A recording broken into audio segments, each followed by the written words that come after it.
Greetings, everyone. Welcome to Hearthcenter, the show bringing you the results of last week of THL matches. I am your host for tonight. I am Lotus Knight, or one of your hosts, and I have the best crew THL has to offer. Here on my top left corner, we have the one and only Super Chicken. Chicken, how are you tonight? I'm doing great, thanks. And right below him, we have the most secret face in THL, the one and only Geranium Battle. How are you, Geranium? I'm doing well. I'm not a secret face at all, compared to you, because I have played on cams on stream Yes. like about a year ago. Uh, I've seen your but face multiple times. and I've seen your face once. So who is laughing now? It's I don't know. True. Hopefully someone. Um, right across from Geranium, we have our Deck of the Week specialist here, Dank's dad. Welcome to the Oh, show. did someone say specialist? Oh boy.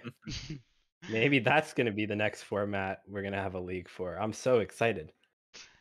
And last but not least, we have our BG specialist for tonight, Neji Boston. Neji, how are you? I'm doing great. Thanks for having me. Oh, always a pleasure. We have quite the show tonight. We're going to be doing a recap of last week. We're going to be doing a bit of all series. We're going to go over decks of the week. We're going to do player of the week. And then we're going to have a checkout question. So, to start, we're going to start with player of the week. Now, to tell us who is our hero player of the week, Neji, do you want to do the honors? Can do. All right. Our hero player of the week is Ricecryption. Only in his first season in THL, and Ricecryption has already been taking wins over great players, including a Game 5 unfavorable Ramp Druid versus Aggro Druid win against Skirt Reynolds to avoid a reverse sweep and help Clown Town to a weak win over the defending championship team. Thank you from Dr. Fish. Thank you, Fish, and congrats to Ricecryption. Geranium, do you want to tell us our legacy player of the week? Yes. Everyone will be happy to hear that Legacy Player of the Week is Agent PWE. People will be entertained by this pro with enthusiasm, probably who executed Priest with Edwin. Yes, Agent PWE won versus Yo Daddy last week when he needed to get a 3-1 or better to win the week for his Slaw Buddies. After going 1-1 in the first two games, all the scouting screen has to tell me is that Pee-wee beat some sort of priest with some sort of rogue in order to keep his team's dreams alive. Forget the Slaw Bunnies, Pee-wee's nuts! Nice. Congratulations, That was a great write-up. BWE, for winning player of the week. Thank you, Dad. Do you want to tell us our Pro EU player of the week? All right. I'm going to need some assistance on this I'm pronouncing this, but I'll try my best. We have is this Glista or Glunsta? I think it's Glista. Well, Glista drew a tough matchup for their THL debut last week, facing off against League of Nations 1 seed Nails. Match went to 5 games, but Glista came out on top, winning an unfavorable with Ramp Druid over Naga Priest in the decider to help Flowens take the week 15-13. Thanks, Dr. Bomdi, for the write-up. All right, congratulations, Glista or Glunsta. Please let us know what your name is if you want us to get it right. Or not, just let us make a mistake every single week. It is your choice. So last but not least, Chicken, tell us our pro player of the week. In pro, we have the one and only nice Jewish owl. Top of his team, NJO had a fantastic 3-0 last week over the rebranded and recaptained Silver Hand Detective Agency. Criminal lineups moves to 2-0 to start the season with a tight 15-2 scoreline. NJO is still crushing without a control warrior or paladin in sight. Thanks to Basting for submitting that. He can still bring Control Warrior or Control Paladin. Yeah, winning without a criminal lineup, is that even allowed? Like, it's kind of killing the Who, brand. who can say? At least NJO has a lot of player agency here. Yeah, okay. That Inside agency joke. provides. So I want to start by taking a look at our deck of the week. We have Dank's dad as our specialist here to tell us what is your first deck of the week, Dank's dad. Let's start with the priest. All right, so we have this deck coming from Genji here, and well, Donkey calls it Wig Priest, Marty calls it Naga Priest, but it's not your granddad's Naga Priest. This is Boon Priest. So Dravo is actually the one who popularized this deck list, and it uses sort of a more combo strategy like Rogue to just put out huge minions on the board early and just shut down the opposition. So the main card here is Boon of the Ascended that creates a Kyrian token. And this token has taunt. And importantly, the stats on it are fixed at the values that it is spawned with. So you can't silence them away. If you devolve it, it usually devolves into a 9-drop. It's very, very hard to deal with. So, other piece is that it's kind of like Lambie Rogue, where it uses Switcheroo instead of Shroud of Concealment to tutor up the 5 minions that are in the deck and use those to go off. It's Handmaiden, Radiant Elemental, and Priestess Felish, which, just draw you cards, discount your spells, and let you get this huge Boon of the Ascended off early. And then just the last card that I found interesting was Identity Theft. So you can use that to reverse a Theatar. If someone steals a combo piece, you can just steal it back. And you also can take win conditions like Magister Dawn Grasp in hard matchups and try to use those to push through if your boon plan fails. So yeah, it's a really cool deck and was awesome to see Genji pick up a win with it. Neji, what do you think about it? Looks pretty interesting. I've actually never queued into this, but I have seen it on some streams, so there is that. Yeah, it's a cool deck list. I like that we've tried to move away from Naga Priest a bit and try out a different build because Naga Priest has been like the only playable priest deck besides Yeah. Quest Priest, which we don't talk about here. Um, I do like the identity theft. It's kind of a cool idea. Mhm. Like Dankus Dad said, you can kind of switch your game plan a bit if your big boon plays aren't working. But yeah, definitely an interesting one. Probably have to try this out a bit and see if it performs well. Yeah. I think one other thing that's kind of cool is like looking back to our set review. I know Pelagos was a card that was really hyped up. Mm-hmm. And it's Mhm. interesting to see, even in a deck like this that is all about playing buff spells and large minions, that Pelagos just isn't there Right. because it's not one of the 3 best minions you can be playing for Switcheroo. That's Yep. crazy. Yeah. I will say, on the topic of where this deck came from, and you said popularized by Dravo, and that's correct.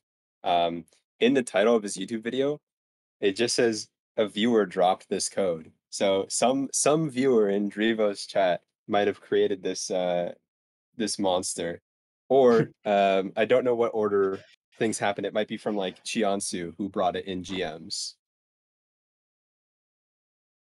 Well, it's cool to see the history though, and we'll see what happens next. I'm sure we'll see even more refinement maybe, and yeah, I don't know what else that we could bring to the table, but it's just such a cool idea. And I've seen lots of screenshots of like 22, 24 taunts on turn 3 or 4 that just are leading to blowout wins. And it's really funny.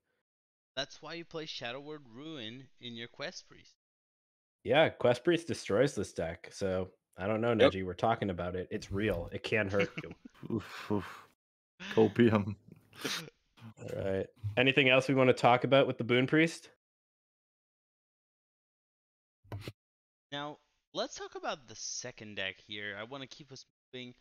Let's take a look at this Warlock. So we have an Abyssal Warlock, which is a deck that's been cropping up more and more.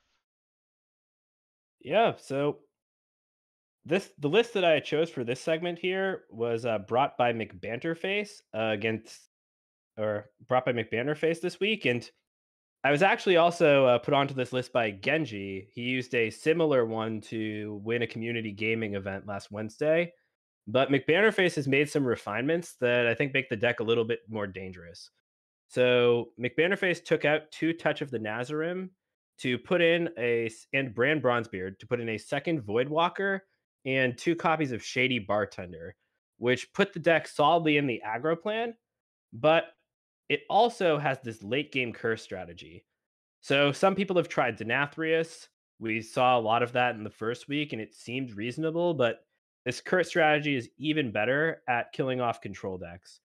You have Tamsin Rome and Lady Darkvein that can multiply your curses and just get lots of bursts, clear the board.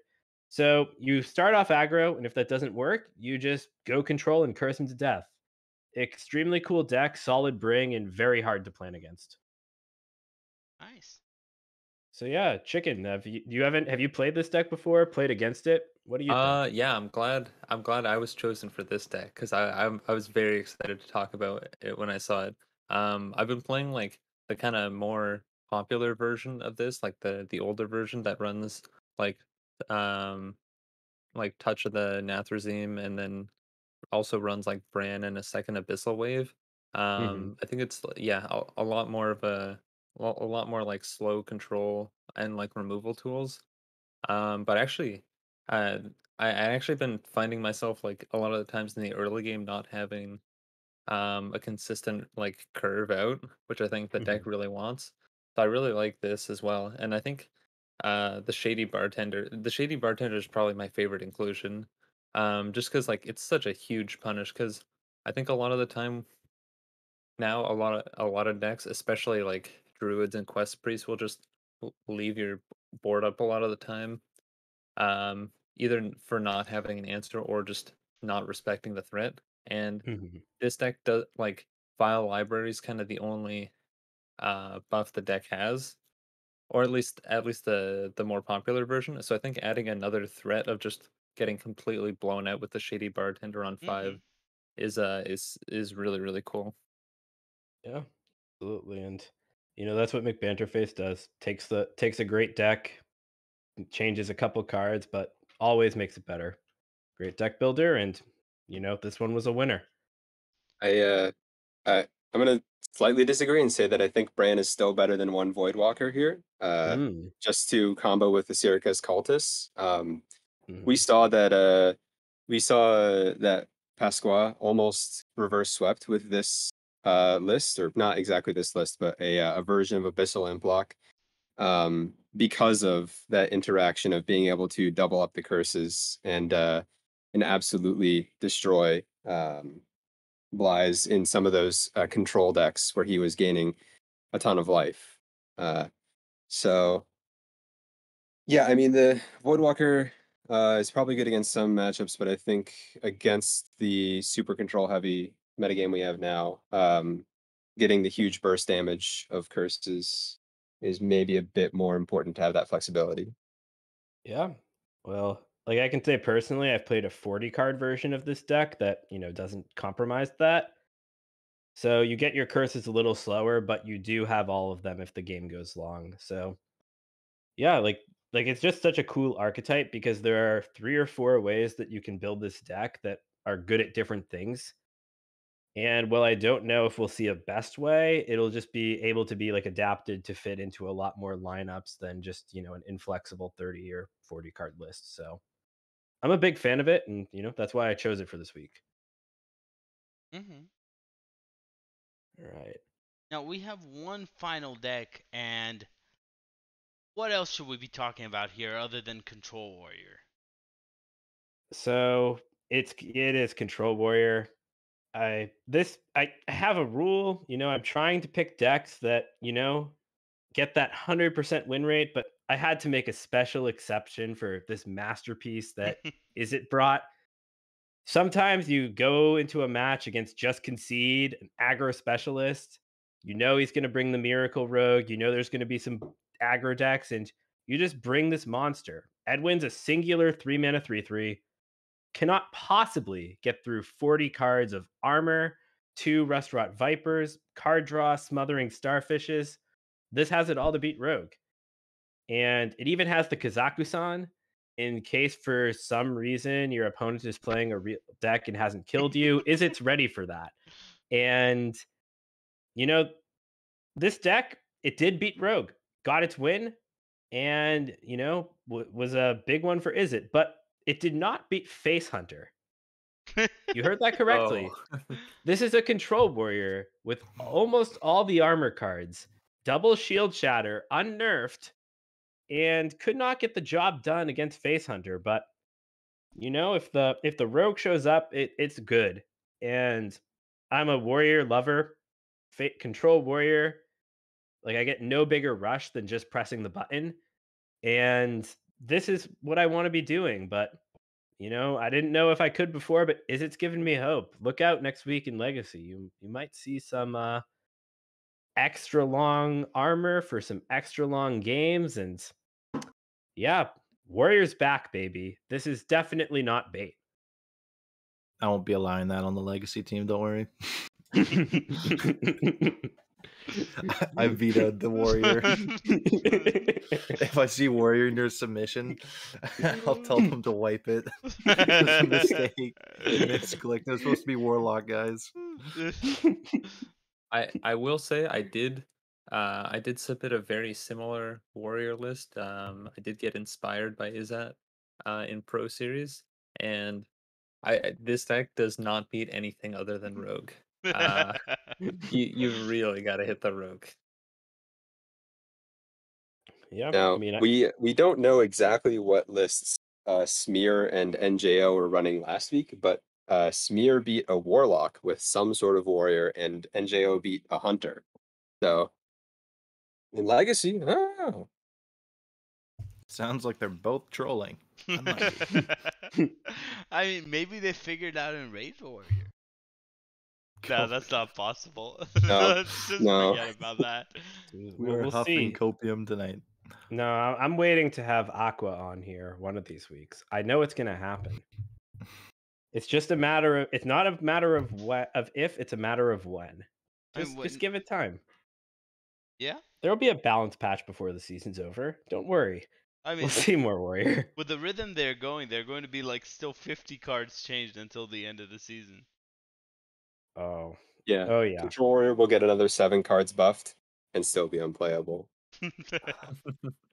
I don't even know what they could do to fix it. Just fix some Dude Paladin cards. That's the secret. Yo, the new Warhorse trainer, that's a duels treasure that you can just put in your deck in standard, and it's still not good enough. That's just ridiculous. So, let's take a look at Hero Series, shall we? Our first conference of the night. So we're going to start with our first hero match, and to tell us about that match, we have Neji. Tell us about Clowntown facing Chicken in his back just in time to smack. Yeah, Clowntown barely won 16-13. It was a very close match. Both teams got a lot of points, which is good. It started off, I believe, me and Chicken were the first ones to play, and Chicken beat me 3-2. And then I can't remember the order. I just know Rice-Scription and Nails were the last two to play. But Nails won 3-1 over C-Mac. R-Hat won 3-2 over Nine Eyebrows. Rice-Scripture won 3-2 over Skirt. And You Kitten Me won 3-2 over Righteous Jammies. Yeah, it was a really close match. I know me and Chicken played like right after the balance patch, like the next day, and got like no practice in. So I think both of us a bit of a shot in the dark there with our classes. But it was a pretty good series. It was close. And then everyone else, I mean, the whole time the series was close, and then it came down to the last match, which was Nails and C-Mac, and Nails got the 3-1 win. So happy to take a win, but we definitely were sweating a bit there. It was close. Yeah, I will say, Neji, what you left my rogue up. What's going on there? Okay, It got 2 wins at the end of the match. It kind of clutched it up for me. The mage was supposed to win, okay? I don't have to tell you. I had 2 Vipers in my deck. You did have God. That was a shock to see the Viper come out and just like nuke my like 10+ attack weapon. I did not think I was gonna get there after that. But ended up being quite close in that game, and I just barely scraped together enough damage. Yeah, it was definitely a close one. That was that was like a bit of a frustrating game, you might say. I mean, you won, so it can't be that frustrating.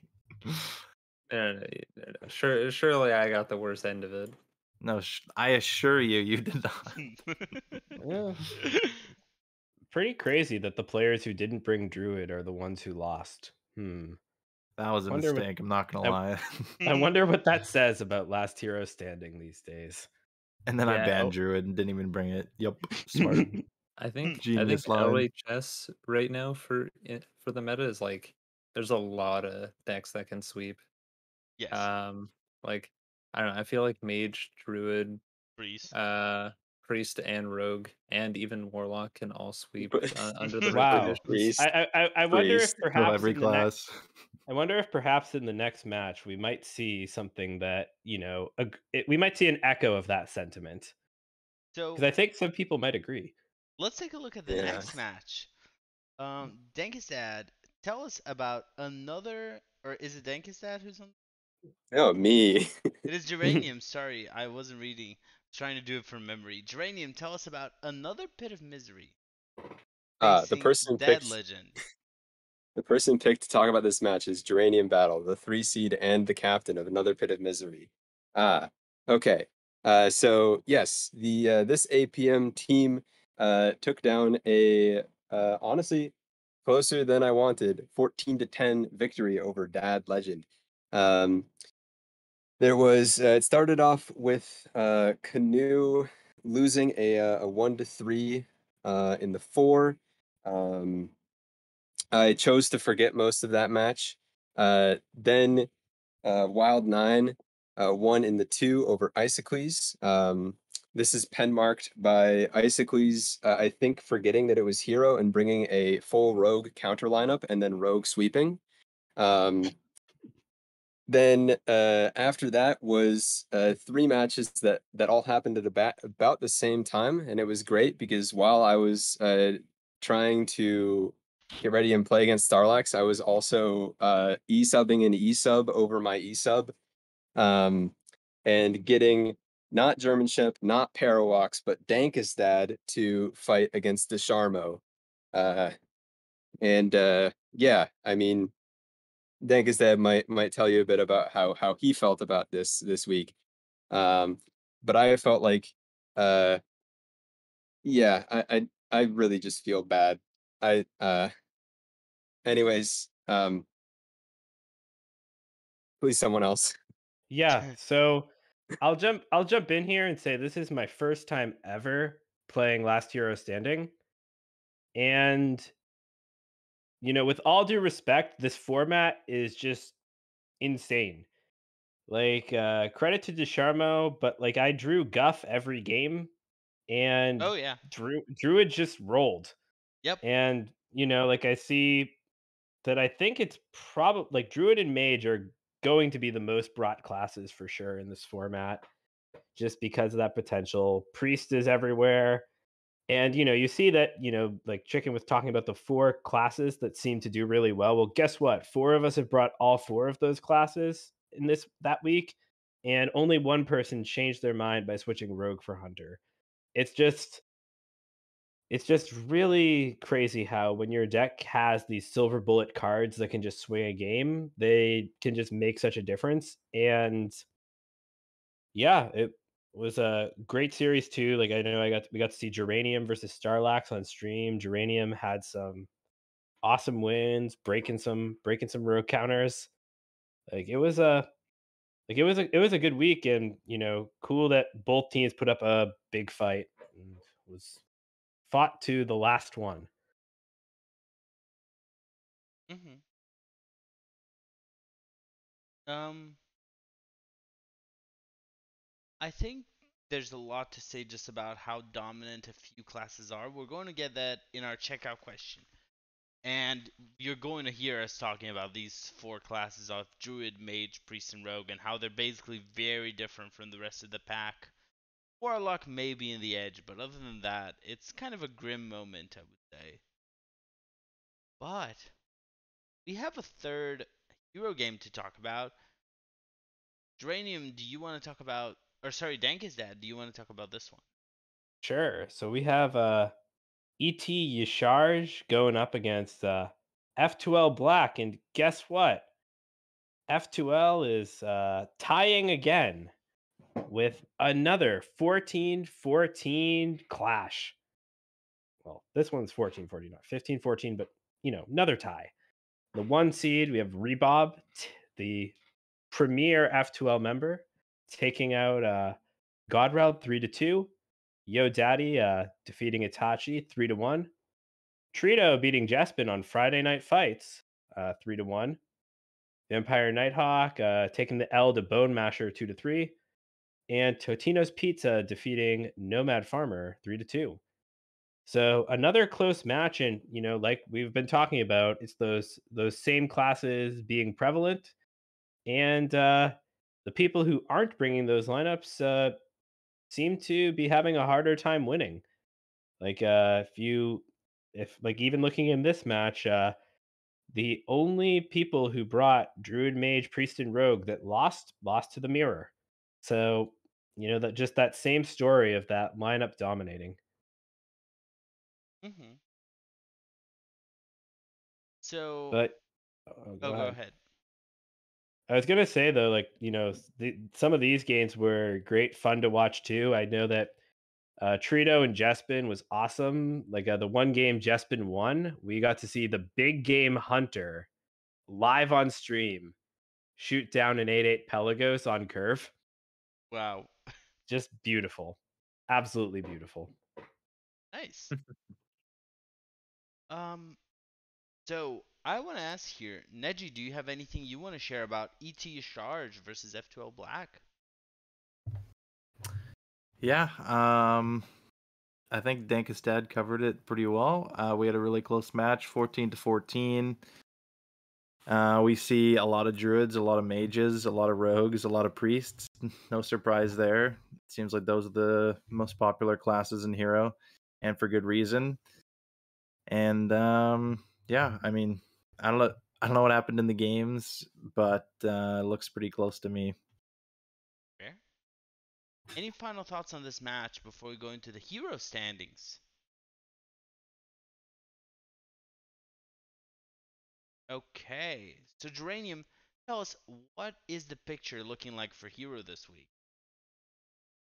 Well, the picture is looking like it's had a few matches played already, but I'll talk about it as if those didn't exist. In Teal Conference, at the top of the standings is Abducting Players Minions, 35 points. The only, no losses or ties team left in Teal. E.T. Yasharaj is right behind them with 32 points. Then we've got F2L Black at 29. No wins, also no losses though, so that's pretty good for them. Hearthstone related content is behind that at 27. And Team Edward 25. And then finally F2L Obsidian at 22. So all that from F2L Black to F2L Obsidian is a pretty close knit.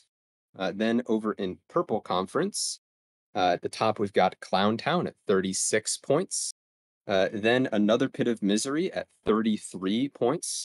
Both of those two teams are the other two that are undefeated. Then right below that is tie between Chicken is Back just in time to smack and No Pros Here, both at 32. And then another tie between The Cult and Dad Legend at 18 points. Nice. So hero, there's still so much to happen. It's gonna be long season hero, and especially with a very weird meta like we have now that just four classes, everyone's going for them. But we'll see. Maybe someone has figured something out that we haven't figured yet. Show us that we're wrong. Prove us wrong. Post messages about it. Show that we haven't figured out the special spicy paladin deck that you have. And we'd be happy to see it. Yeah, Hero always I mean, seems to be a little bit closer than Legacy, maybe just because of uh a lower amount of teams, but I don't know, it seems like in Hero most of the teams like are quite competitive and there's always like a huge race for playoffs near the end of the season. Seems like that's shaping up to be the case so far. Purple seems a little more lopsided with the Cult and Dad Legend falling behind a little bit early. But still early on. Any team could make a playoff run. Even Hmm. though this is see this season of THL is going to be shorter than most past seasons, but still tons of time left to play. Yeah. Now, let's move to Legacy Gold. Shall we? Everyone ready? Oh Let's do yes, it. yep. bring it on. Okay, so we're gonna talk about gold. So begin Legacy Gold. We have Dank's dad to tell us what happened in the Stubbs facing Not Justin. Well, as a former member of the Stubbs, I'm happy to see him pick up the dub and continue the proud tradition of giving not Justin to Stub in the Gold Conference. We've got the 16-10 win overall with Mr. Beluga taking it 3-2 over Epic Mingo. Lemur keeping up the winning in the first THL season, taking it 3-2 over Automated Button. Kronos HS taking it 3-0 over Pyro. Walbo taking it 3-2 over Oz, the captain, and Kura Finway picking up the sweep of Ari in the 5. So, yeah, awesome looking week in Legacy. A lot more class diversity in this format, but Druid, Mage, Priest, and Rogue still seem very popular. And yeah, close fought match, but 2 wins in a row for the Stubbs. Cool to see him start hot. Yeah. Yeah, that's quite the showing for the Stubbs here. Chicken, anything you want to share about this one? Yeah, the Stubbs have definitely been the biggest surprise for me, at least to start the season. Yeah, two really strong starts. Um, I think it's also a pretty good showing by not Justin, despite floating like whatever 300 PR on their team every season. More, Uh way more, way more. way more, floating like 1,000 PR, let's say. Um yeah, still put up a good fight, got 10 points in the loss. I think I don't know. I think not Justin will surely do better this season. Surely I, it'll be better. I mean, they already have a win. They're like not to spoil too much, but they're doing better than most of the teams in their conference, or at least they're even. yeah, So yeah, not Justin, not looking too bad. I think it's also very impressive that, like if you look at the game records for all the players on Stubbs, they're they're mostly all even. Like the players are taking turns every week, and in spite of just being 6-4, they still managed to put together 36 points, which is pretty unreal. So, like even in those losses, they're taking as many games as they can. I would like Okay. to point out that in the 5 seed we have a demon hunter and a paladin, and that same player got swept. Coincidence? I'll let you decide. They also DQ'd the first week. Coincidence? Anyways, with not Unlucky. Justin, yeah, with not Justin, they are 1429 PR right now. So that's with some improvements to, like Walbo gaining some PR because he's now 2-0. So yeah, they are still 430 basically below cap. Oh, Nice. right. So, And oh, go ahead. I was gonna say, looking at the conference standings too, Yeah. we've got this the Stubbs and not Justin are on top. These are the two best teams in gold right now, and with all due respect to other players in the conference, they may be the best teams for the whole season. They're starting hot, and if not Justin can keep up the pace, that 1429 might hit the caps soon, or at least get closer. After them, we've got colon close parentheses and all plays magnified. Wait, also at 29. It's a three-way tie for second place here. And all those 29-point teams are 1-1. And last but not least, How I Met Your Murgle at 24. So very close conference. All the teams are scoring a lot of points. And, like for 29 is really high for a 1-1 team. And 36 for a 2-0 team with a 6-4 split. Like this is the gold conference is really stacking the points, and it's going to be impressive to see how they do in cross conference over the season. For sure. Cross conference exists for sure. Yeah, it's real. I mentioned it on the show, so it has to happen, Yeah. right? Let's take a look Yeah. at Red though. Unless not Justin. Geranium has anything he wants to say. I was just gonna say that that it's just top two teams from each conference. So there's Okay. no cross conference. Additionally, no, never mind. Go ahead. All right. So let's take a look at the Red Conference if everyone's ready. So to tell us about Red Conference, Neji, tell us what's going on with the Diamond 5 facing the Pod people. Yeah, the Diamond 5 took it 15-11 over Pod People.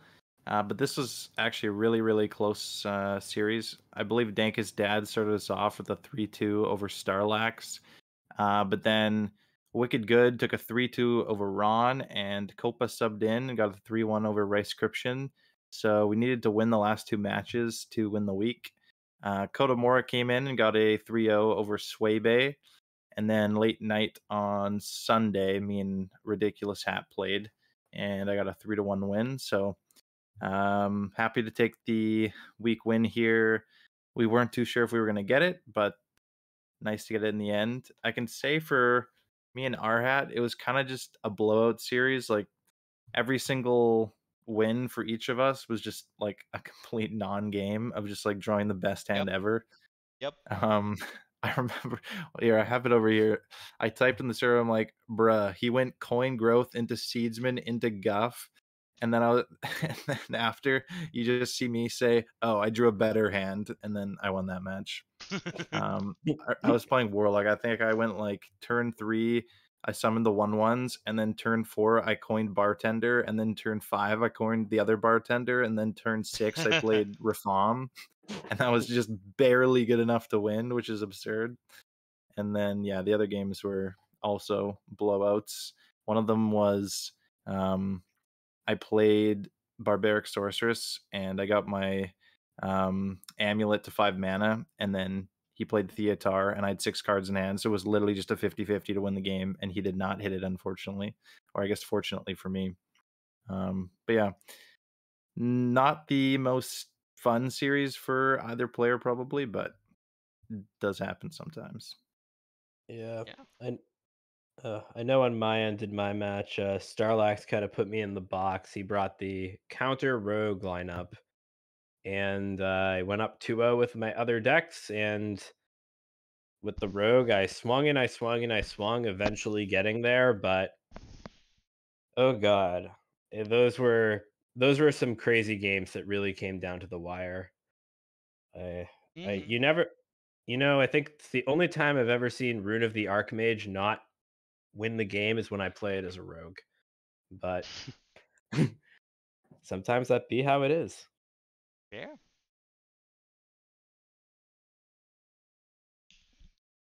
Geranium, anything you want to share about the Diamond 5 facing Pod people? Yeah, Pod People always surprises me because I've seen them have just the lowest lows for seasons, and then get the legendary nod on our prediction podcast as well. So Pod People, I know will bounce back from this, and right now they look a little down. with being 0-2. Spoiler, bottom of the conference, but yeah, there's plenty of weeks left. For Quick sure. question, Geranium. How many PR does the Diamond 5 have? I will be looking at this. I think it is more than 5. It is 1909. They are one of the only teams that is above the 1850 cap, and they're barely the highest. Oh, no. Now, let's take a look at the standings. Dankistat, or not Dankistat, sorry, Neji. Tell me, what are the standings for Red looking like? We have the Diamond 5 at the top with 38 points. F2L White, 33 points in second place. School of Fish right behind with 32 in third. And then Pod People and Dad Legend tied at the bottom with 22 points.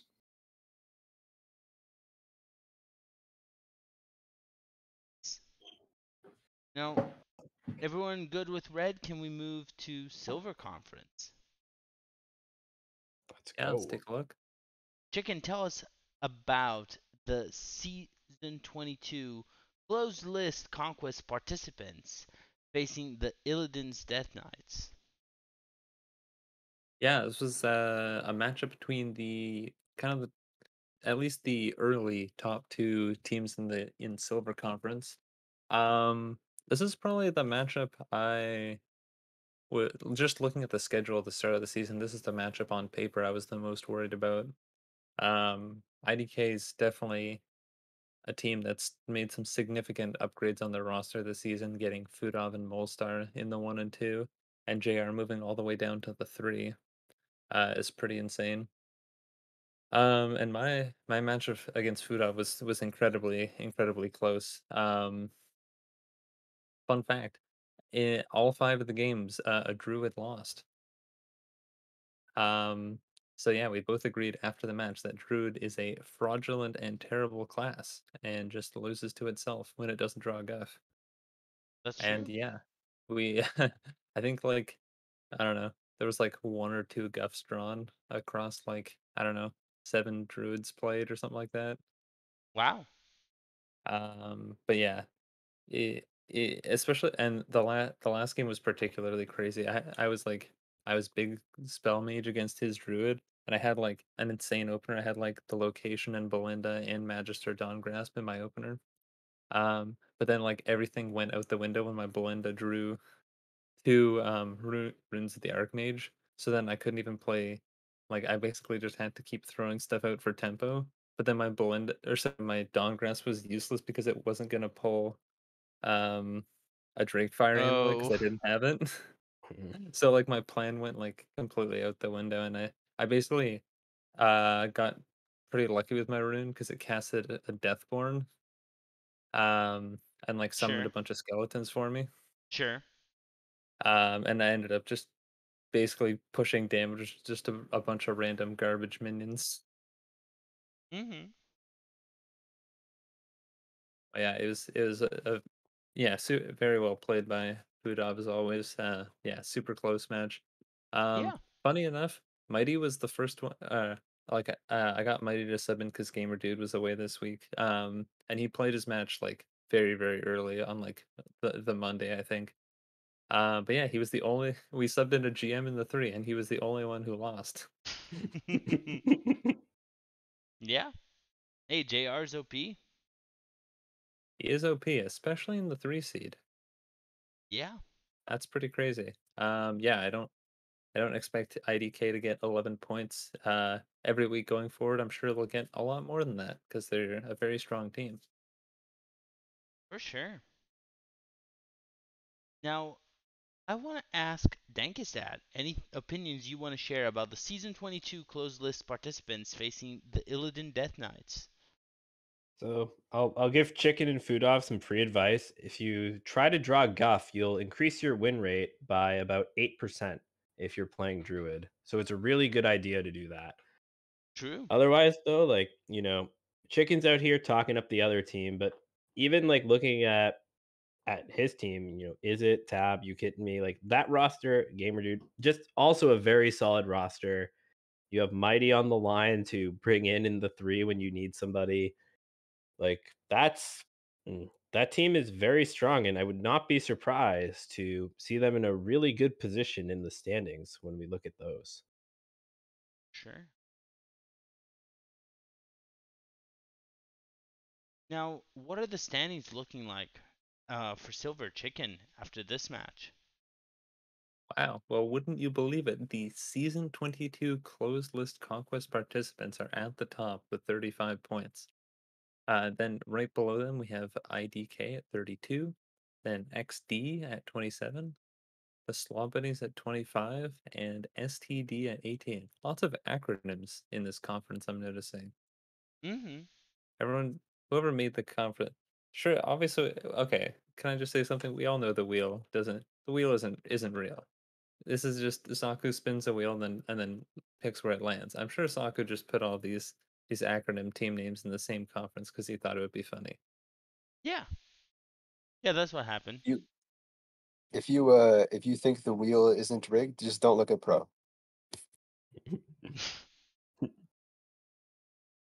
Now, let's take a look at the Blue Conference so we can end tonight and I can go to bed at some point. Take a look at what's going on there. And to tell us about Blue Conference, Geranium, tell us about the Hot Zilfs facing How I Met Your Murgle. Yes. So what I understand now is if I want to filibuster here, I can get Lotus to go to bed whenever I want, True? being that it's midnight for him right now. True? Okay. So Hot Zills versus How I Met Your Murgle was a 15-12 experience where Hot Zilfs won in the 1 seed with Coles taking a 3-1. Lost in the 2 with NJO beating Astral Frog and winning with Warrior. MPV beat Donde in the 3, knocking Donde down to the 4, where Chronic had beaten Corridon 3-1. And then finally in the 5, Jimfalos took a game 5 win over Dr. Fish. Nice. The Hot Zilfs managed to survive even though they're going to have Donde in the 4. That's crazy.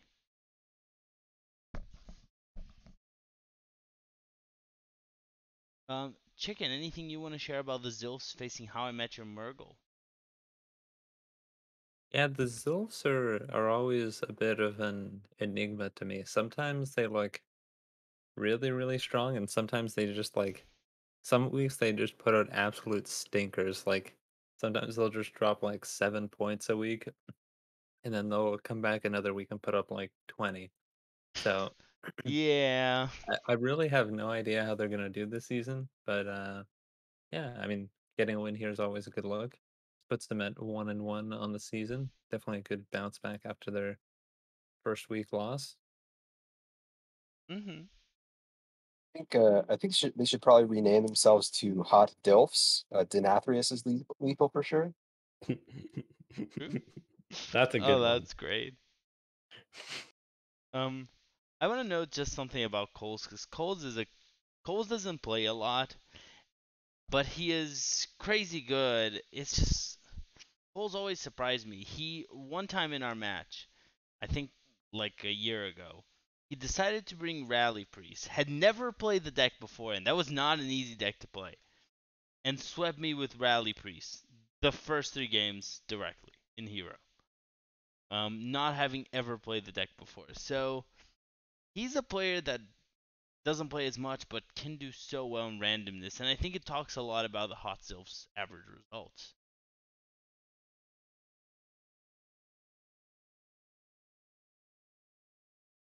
So with that said, um, do you want to tell us a bit about our Blue Conference standings, Geranium? Of course, at the top, we've got ET Cthulhu.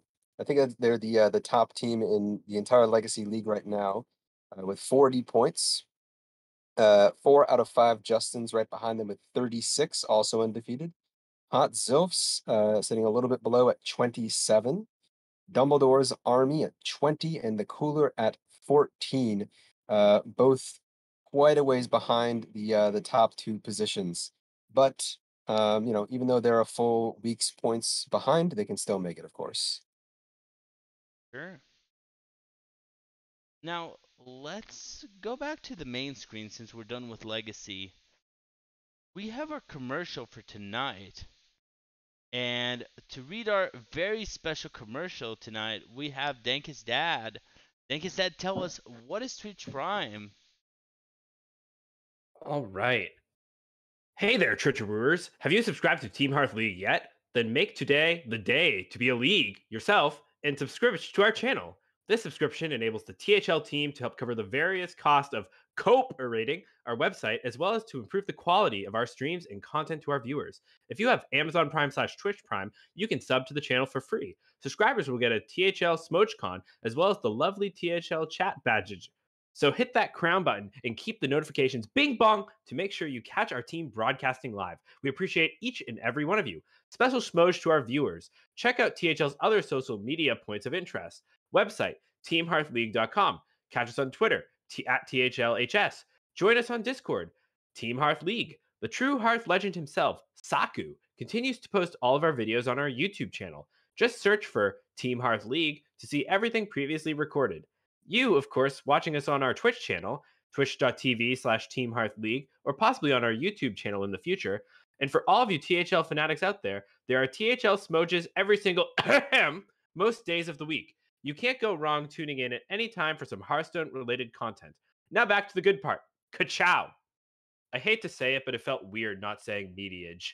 This isn't corrupted enough yet. This is week 2, okay? Yeah, we had 2 weeks of corruption only. It's gonna get, and it's worse than last time because Oh, last time it God. took longer to get to the state. It's gonna be really bad. It's already unreadable. There are like 4 smoges in there. Just wait a bit. Don't worry, we'll get there. As always, we'll see the commercial get less and less readable as weeks go by. I'm sure you're all excited for that. But I want to bring us to Pro EU because that's the other one we're here to talk about, the other series, and to talk about our first Pro EU match. Let me ask Neji here. Tell us about F2L Violet facing Donkey Hot. All right. F12 Violet versus Donkey Hot. We have a 15-10 win for F2L. Starting off with a 3-1 win for Rami over Paliua. Donkey 3-2 over Rebob. Itachi got a 3-0 over Groink. Hijo 3-1 over Mata, and Hurricane Buzz 3-1 over Copa. Good start to the season for Rami, Donkey, and Itachi, all 2-0 right now. But yeah, I mean, we have every single player bringing Ramp Druid, every single player bringing Thief Rogue. So I think people have an idea of what the good decks in the format Yeah. are right now. Like Death Rattle Demon Hunter, yeah. Yeah. Rebob knows best. That's why he got 3-2'd by Donkey, because he brought Death Rattle Demon Hunter. Curious if that got a win. I'm curious. I'm pretty sure if that had got a win, Danka's dad would have told us to feature Death Rattle Demon Hunter. Yeah, I'll Reasonable. sneak all the way into EU from across the ocean to bring you the Death Rattle Demon Hunter hotness. So for all of you watching next week, it's your chance. Go out there, play Death Rattle Demon Hunter, and win. And you will be back. You will be here next week. I guarantee it. He's baiting you. You will not win. That's the problem. No, I this mean- is the Dankest Dad guarantee. No, I assure you, it's unplayable. I mean, guys, look at the decks I brought to Pro last season. You can win with anything if you believe hard Okay. enough.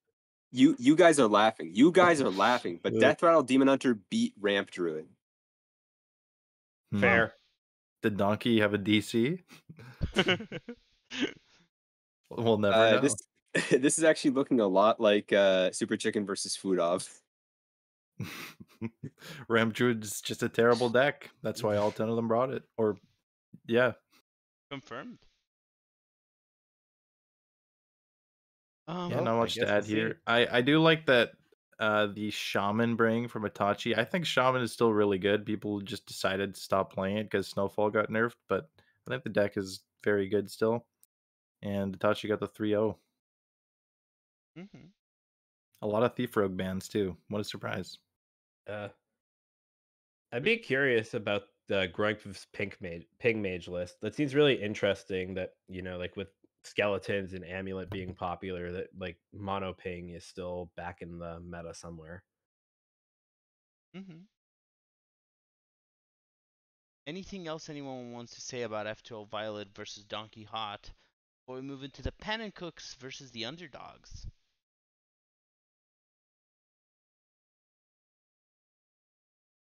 Right, I'll take that as a no. Chicken, take us away. Yeah, I get to talk about my favorite team, the Pan Cooks.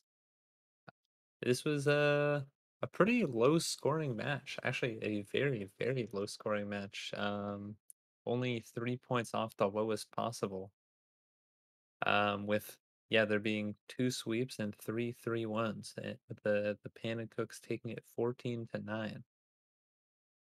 Lasagna, Pigeon, and Max VDP got wins for the Pan Cooks here.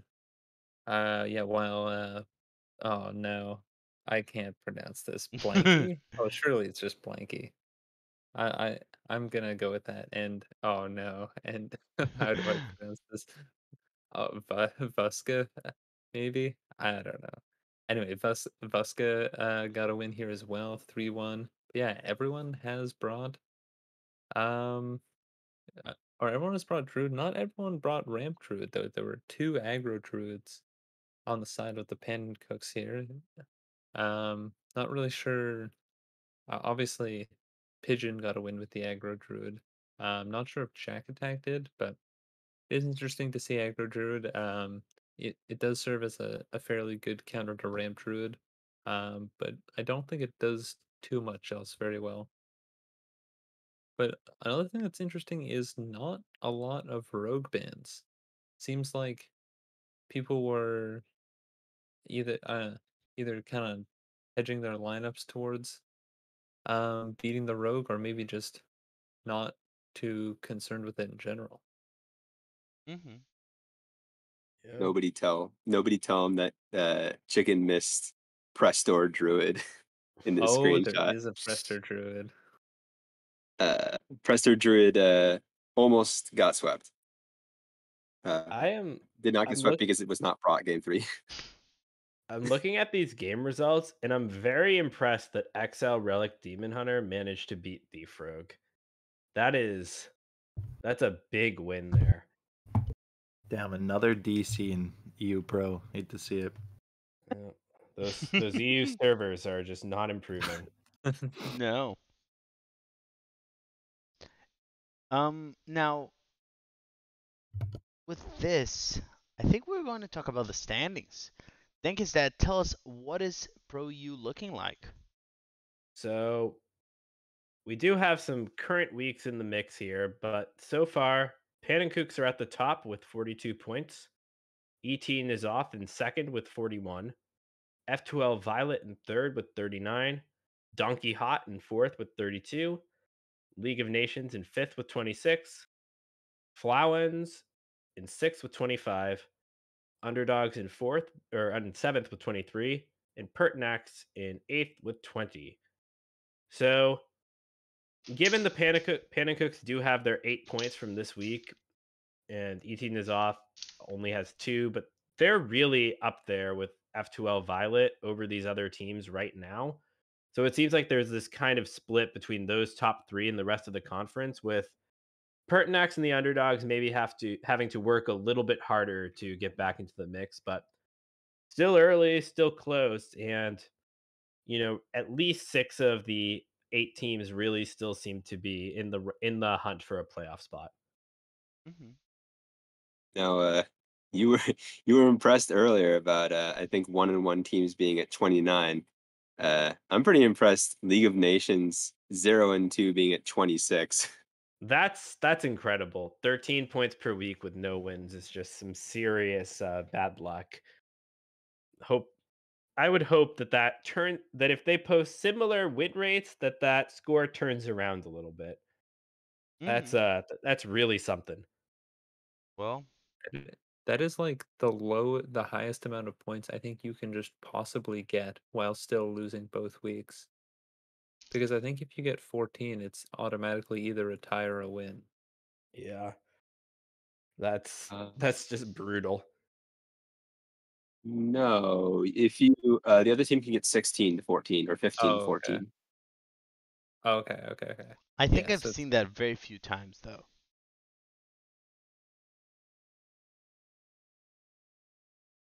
Now, are we all ready to talk about Pro NA, our final series of the night? Let's get it. Let's go. All right, so we're going into the Black Conference first. And our first match, we're looking into the Coney Island Clown Club facing Sorella's Disciple. Neji, go for it. All right, the Coney Island Clown Club came in and won 14-13 over XD. Very, very close match this week. Um, once again, came down to the final game. I believe the final game was Izot versus Just Concede, which was a 5-game series. Very close one. We had Dazer 3-0 over Lambie series. Myself 3-2 over Dr. Fish. Always just in time. 3-1 over Maxibon. And Seth for Christ 3-2 over Nails. Pretty close for most of the matches, maybe besides the sweep there. I know for me and Fish, it was pretty much just Quest Priest losing every single game until it didn't. It was pretty painful. Quest Priest is omega unplayable. That's all I have to say about that one. But yeah, happy to get the win here. Very, very, very close. I think I can pull it up here. The last match. Let's see. I think Dankus Dad referred to it earlier when we were covering the XL Control Warrior, but Izot ended up losing to Face Hunter with Control Warrior and also lost Shaman versus Druid, but otherwise swept the Rogue, which was the target for the Quad XL lineup. So that did work out for him, luckily. Wait, now I just want to ask because I'm seeing those words and I don't think they make sense to me. Is that an enraged warrior? Yeah, I didn't get to look at Lambie's lineup. It might have just been submitted, and then he might have got swept, so we don't need to talk about it. But apparently there was an Enrage Warrior. Gonna be honest, I didn't know there was an Enrage Warrior until you told me there was an Enrage Warrior. Yes. Yeah, we Enrage Warrior didn't get swept because it didn't get brought game 1. Thank you. Oh, there you go. Nice. Fun times. Yeah. I guess Enraged Warrior is there. I can't deny that fact. Anything else anyone Yeah. wants to say about the Coney Island Clown Club facing Zyrella's Disciples, though? I'll say one Dazer- more thing, just quickly. Justin also figured Maxi was going to play Board Priest because Maxi was playing it a bunch and posting on Twitter, and brought like the 4 decks he thought would do the best into it and hit that target. So that was pretty cool to see as well. Nice. So yeah, everyone, post Enrage Warrior stats on Twitter. That's how you can beat Justin. Cool. It's joke's on you. Everything beats Enrage Warrior, so it doesn't matter. You can just bring the standard 4 best decks and you'll win. So actually, it doesn't work. I think it beats like just Druid. I think it actually can beat Druid now. Oh, it's an even matchup in 5,000 games. Fair. Oh boy. Um, I just want to know that Hearthcenter is not responsible for anyone choosing to bring Enraged Warrior. Like I said during the set review, though, I am completely responsible. Please send me angry DMs if you bring in Rage Warrior and lose. You can blame it all on me. Fair. Now, let's move on to our second match here. We have the Cheesemongers United facing the opportunistic players. And to tell us about this match, we have, check our list, we have Geranium It's Battle. Geranium. Geranium, go for it. Yeah. Okay. Cheesemongers United takes a narrow 13-14 loss to the opportunistic pro players. These players are OPP, with Mr. Python winning 3-1 in the one over Skittles, who subbed in over Not Bamity. We got Random Dude taking a 3-2 win over Pigpen. Blood Rose, sorry, it's Beud Rose, with a 3-2 win over Memnarch.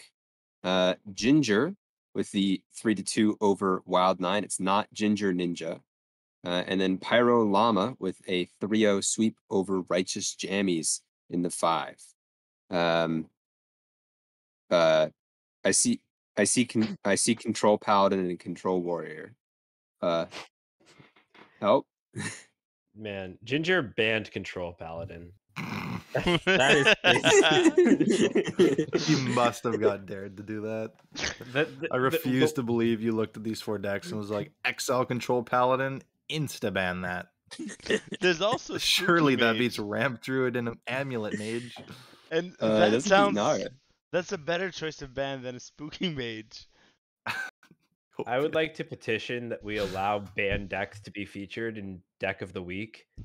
Because banning is like a win, right? Getting banned is like a win. It really is. is like giving it a win.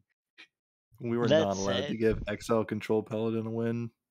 No, but that said, it is a curious choice. I wonder if they saw something that we didn't.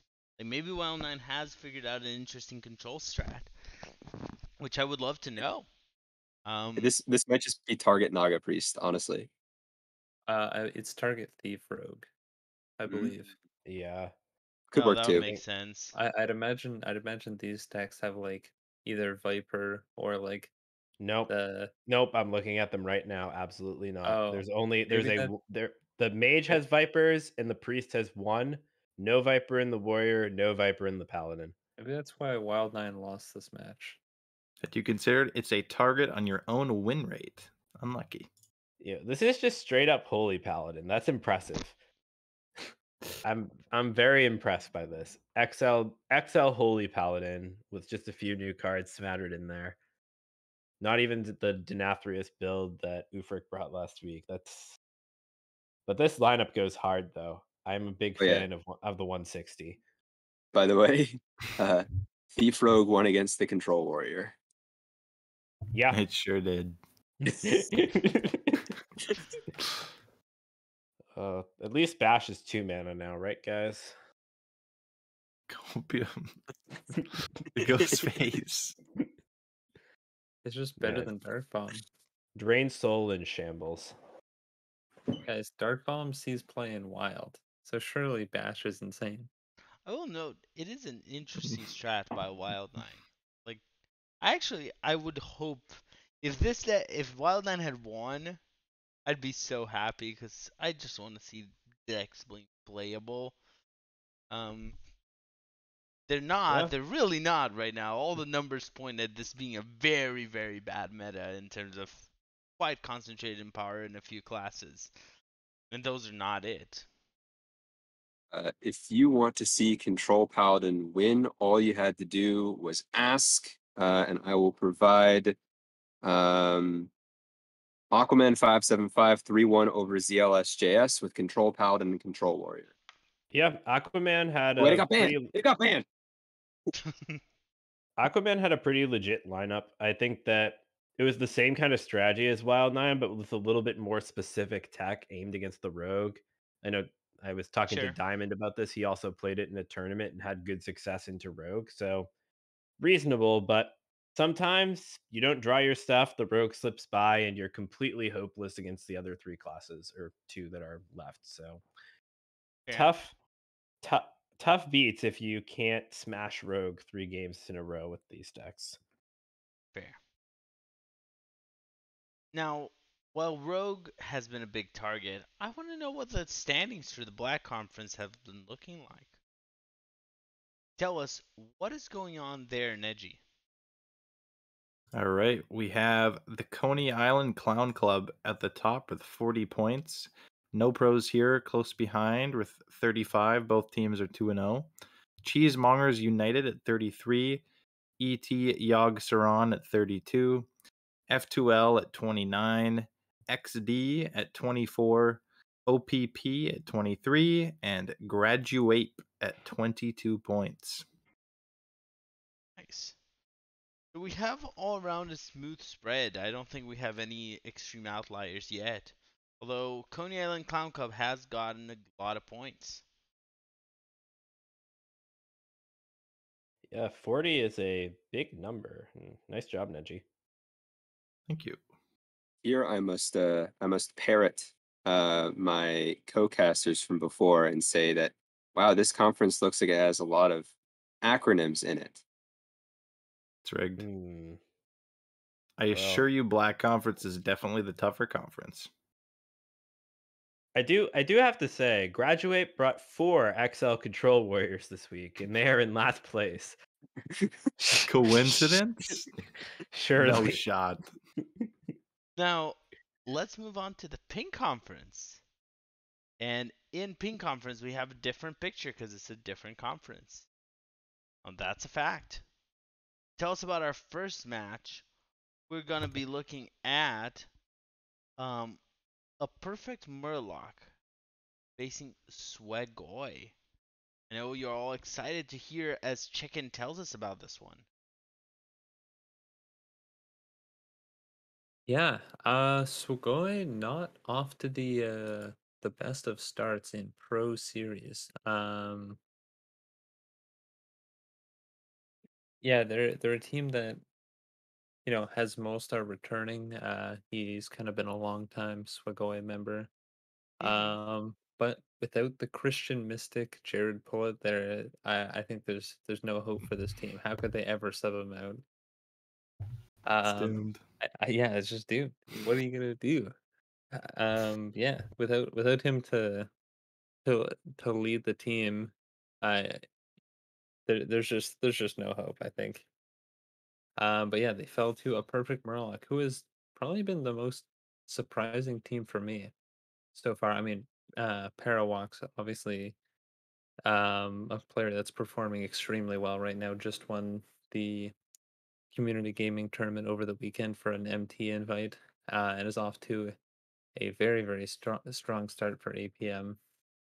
But I think a lot of these other players haven't really been tested as much in Pro Series so far. I mean, Parawalks is also new to Pro Series, but I think this team in general is not new to THL at all, obviously, but kind of trying to prove themselves this season in Pro, and they're doing a great job of it so far. Mm-hmm. I would like to discuss the 3 seed matchup where we have one player has brought other hunter and other paladin. Taking a look at the lineup, we see a dude paladin as the paladin deck and a wild seed hunter deck featuring huntsman, Altamore, the hero card, and Hydralodon. Yeah, Interesting decks. I think the Hunter might be Rami's day 1 list. Looks very similar. And Corden also decided to ban the Rami other hunter. Not in solidarity with his fellow THL players banning Paladin. No. The dude Paladin did not win. Sag. It did not abide. The series also saw 3 XL Big Beast Hunters. Bit surprising. Haven't seen that very much. So seeing 3 of them is interesting, to say the least. Yeah, and 2-1. So They good on did. Big Beast Hunter. I know that deck has good numbers against Rogue, so I'm surprised we didn't see more of it. Mm-hmm. Something about THL is that even though we joke that these decks are in general meta stats very not viable, there are strategies that maybe we haven't figured out or that maybe no one has figured out that makes these decks work in very specific lineup targeting scenarios. I know some players are really good at this kind of thing, so it's always interesting to take a look at these and see if we can figure something out. even in a meta that's as focused in a few classes as this one. So, Yeah, Agreed. hard agree. um, now, any final thoughts about a perfect Murloc versus Sogoi before we move into our final match of the night?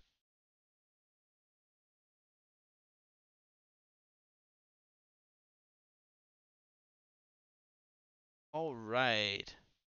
So, I'm going to invite Dankest Dad to tell us about criminal lineups versus Silverhand Detective Agency. Well, this is Damless Dad here telling you about this matchup, which the criminal lineups took it 15-12 over the Silverhand Detective Agency and, you know, advanced toward the playoffs again with their rebrand. Nice Jewish Owl taking the sweep in the 3-0 over Zepho. Hustle taking it 3-2 in the 2 over Silo.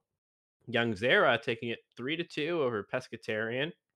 Copa taking a narrow 2-3 loss into interval. And E Jimmy beating Stinzy 3-1. So very, very cool series and, awesome to see, what's become of Rope and Cope blossom into the criminal lineups and just keep up the success. Mm-hmm. Geranium, anything you want to say about the criminal lineups versus the Silverhand Detective Agency?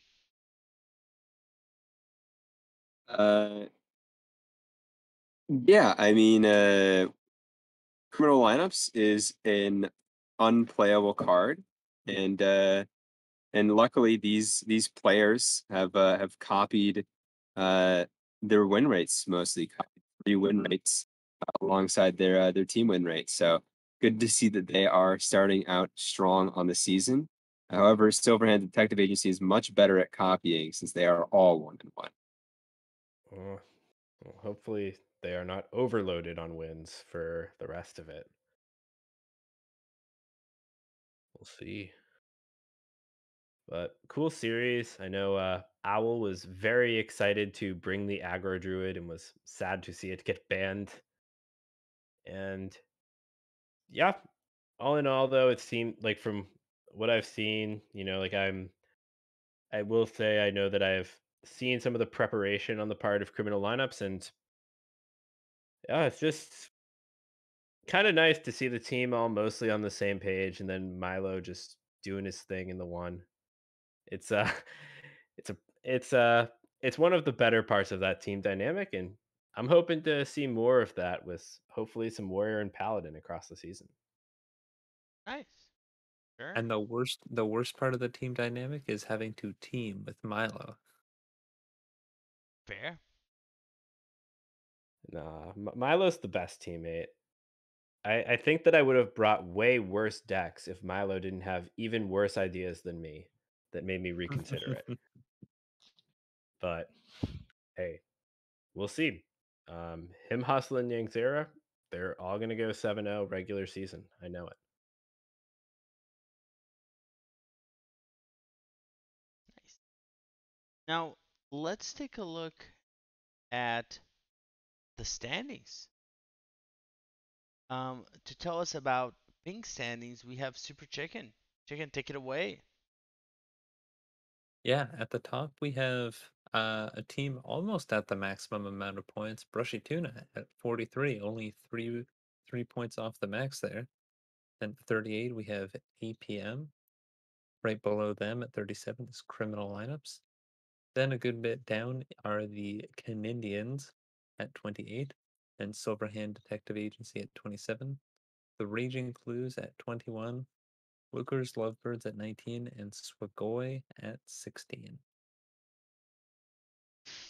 Nice. So this does look a bit more linear of a conference. We do have teams who had not great results, but so far we also had a lot of the top teams facing the bottom teams. So there's still a lot that can change. Yeah. Yeah, there's kind of a top 3 teams, a middle 2, and then a bottom 3 starting to form. Um, not sure that'll keep Yeah. like stay consistent. I'd like to think my team will gain a bit more points than that. Considering I do think we had a bit of a down week in week 1, as we usually do. Um, Fair. and then bounce back pretty well last week. So I think we're gonna keep improving. Maybe perhaps even sneak into a top 2 spot by the end of the season. I believe it. Although Shep did just leave us, so we are scrambling a bit. Fair. Let's go back to the main screen though, because we've finished talking about all our series tonight. I want to take this opportunity to thank everyone who came here tonight, and we do have a closing question. I want to ask you all: have the nerfs and buffs improved the game? I think this is a big debate topic right now. This is monetization, but we don't talk about battlegrounds. So I want to ask you now: have these nerfs and buffs improved the game or not, in your serious opinion? So I'm going to start with Geranium Battle. Thank you so much for joining us tonight. Geranium, do you think the nerfs and buffs have improved the game? Well, what I do know is that apparently, if my opinion exists, it shouldn't, because whatever Zacho's opinion is the correct one. So I believe that the nerfs and buffs have drastically ruined the game, and that there are only 4 good decks, maybe 5, if you want to be gracious, and that now instead of buffs we need many nerfs. All right. Um, Thank you, Zacho, for the good points. Um, thank you, Stat. Thank you so much for joining us tonight. I want to ask you: have the nerfs and buffs improved the game? I think no, mostly because they just haven't addressed the core issues that are going on. And I think that since Warrior got its kit in Alterac Valley, we've just been seeing an escalation in how well slower control decks can deal with aggro boards. And aggro decks unfortunately needed tools like the old Drekthar pre-nerf Vile library just to be competitive, get through 40 health, Nightcloak Sanctum, get through Deathborn, solid alibis. It's just impossible if the control decks put in all of the removal they have for aggro to compete. So you have aggro decks like Imp Warlock that are so overtuned that they push out other aggro. You nerf those, you just end up with the control decks being dominant. You nerf more control decks, it still doesn't really fix the issue that other aggro decks are pushed to be dominant against those old control decks. Like I think that the way things are going now, the next patch is going to need even more changes than the last one to put the game in a good place. And that's just really risky. And I'm a bit worried about whether the next patch might even have a harder mark to hit than this one. Fair. Neji, I want to thank you so much for joining us tonight, as always. And I want to ask you, um, how do you feel about the nerfs and buffs? Were they successful? I don't think they were very successful. I definitely was enjoying the game more before the balance patch. I think the nerfs were fine-ish. The buffs definitely missed the mark. Like the rogue was already. I I know that they said that they did the balance patch before they realized that rogue was good. Like the Lambie rogue started picking up, but like even without that, I don't understand how you buff Edwin to what it is right now. It's just absurd. And Mm-hmm. they also just like miss the mark with the warrior and demon hunter and paladin buffs. Like most of them are just very not impactful. Like they don't do anything. We really needed like a big unnerf, I think, from the depths or something, or at least like I saw Luna Love had a suggestion. It was like make it 3 mana again, but then only make it discount by 2 instead of 3 or something.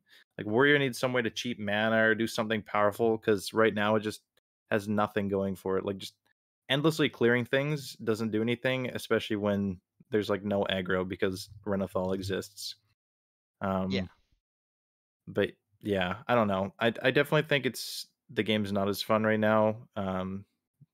Since the nerfs, but I don't really know what they're gonna have to do to make it better. Maybe the mini set will help out the struggling classes. Um, but maybe. yeah, that's all I got for now. Fair. Uh, I would like to make an addendum to mine. I Sure. think that Control Warrior needs the rogue treatment, and From the Depths needs to go to 2 mana. Thank you. Oh boy. Copium.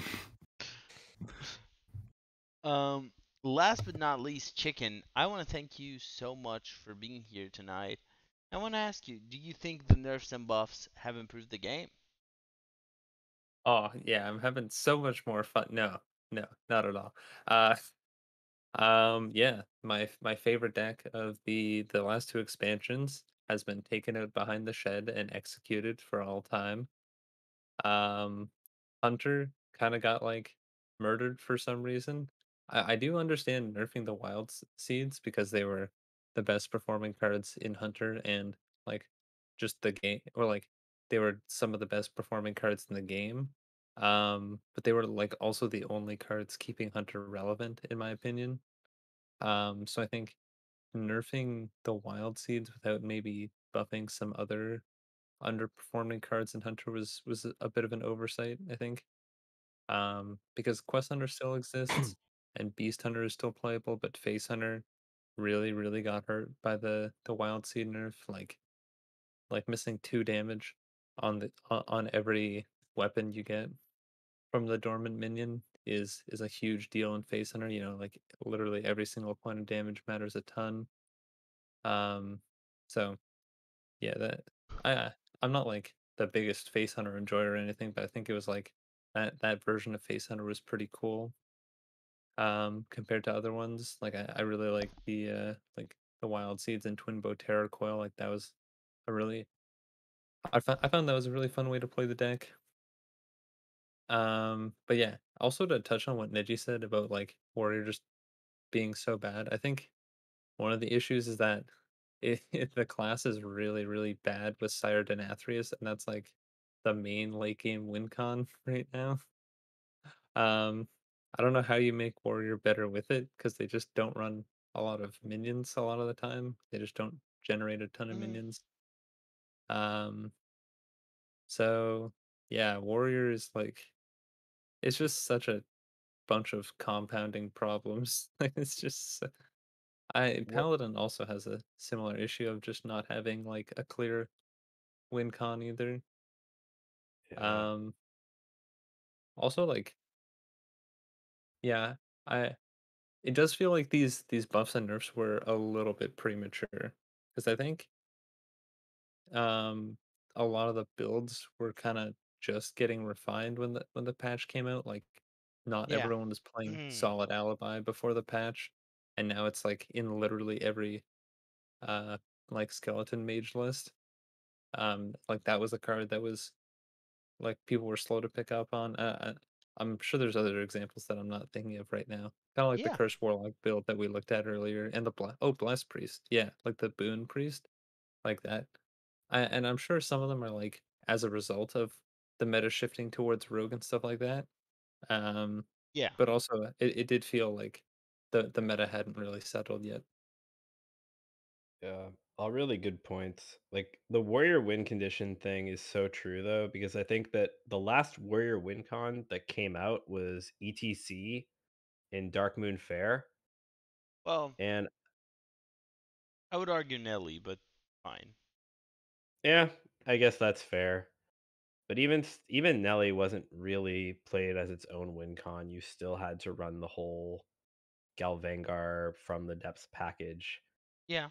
And you get this awkward smattering of warrior winning the game with neutral cards, and it's been forced to do that for so many years. And it can't run the only good neutral condition, like Chicken said. So tough spot. Yeah, I mean, there was a one card warrior win condition that's been nerfed 2 times. It's called the Quest. So there was like control Quest Warrior for a long time. But yeah, it's been nerfed to the point where like that's not. It's also probably power crept. I'd like to add a second addendum to mine, by the way. The way to fix Face Hunter is to revert the bug fix to collateral damage, so that it once again deals like 3 times damage or something off of Twin Bow Terraclow. Yeah, it counts the first face set of face damage twice. We all loved that. True. Last thing I'll say, I promise you, you will get your dust back for Edwin. That's it. Fair. Now, with all this said, that is it for us tonight. I want to give a very special thanks to Super Chicken, Neji Boston, Geranium Battle, and Dank's Dad. You can check us out again next Tuesday, where we're going to have the 4th episode of Hearthcenter. Still no PPR, but it's coming soon. And we do have more shows. We are going to have match shows on Friday, Saturday, and Sunday. Still looking for matches. DM me, DM Saku, DM Fish. Would love to have you in at least one class. DM Wild9 as well. And let us know that you want to play on stream. I We're don't think we're happy to having have match you. shows this week. No? Friday and Saturday, I think, are canceled as it stands.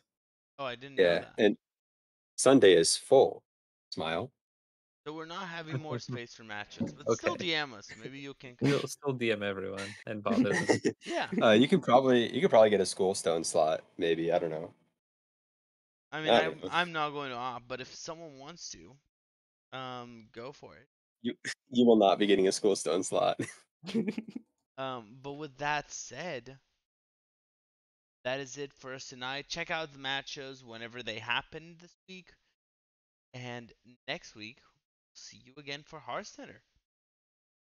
Have a good night, everyone, and we'll check you out later.